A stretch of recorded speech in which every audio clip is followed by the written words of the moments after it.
he needs to be repealed, period. Some people may say, oh, well, it doesn't affect me, and that's, that's their problem. Well, guess what? Sometimes you want to drive down to Champaign or you want to drive to St. Louis, and you're out on I-55, and all of a sudden your driver has a heart attack, and now they got to go an extra 30 miles or 40 miles for somebody to get some medical treatment. So maybe it's your loved one going off to college or, grandparents or whoever. Bottom line is, it's going to impact a lot more people than the rural people that you think don't matter.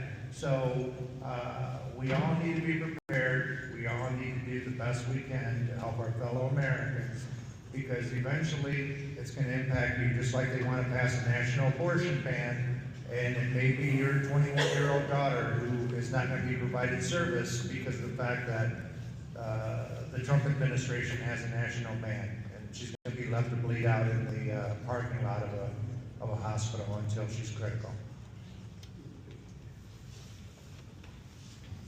I have a last question here.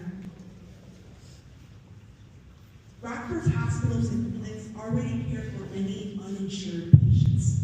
What policies will you support to help these institutions make those numbers increase significantly?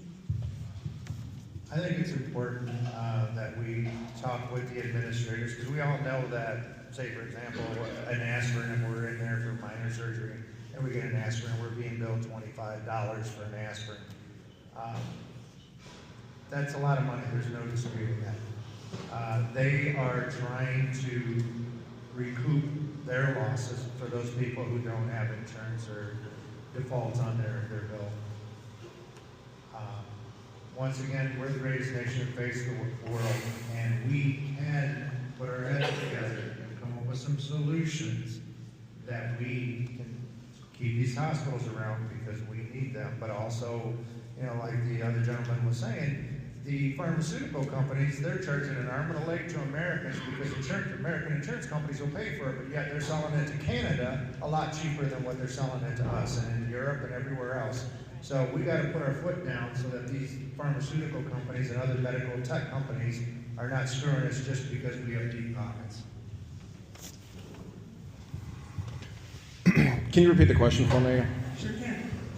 Rockford's hospitals and clinics already care for many uninsured patients. What policies will you support to help these institutions make those numbers increase significantly? So if you go to an emergency room and you don't have health insurance, you're still going to get treated. And that may sound cliche and just general and obvious, but at $4 trillion a year for Medicare and Medicaid, I don't know about you, but personally, I would rather have $1 trillion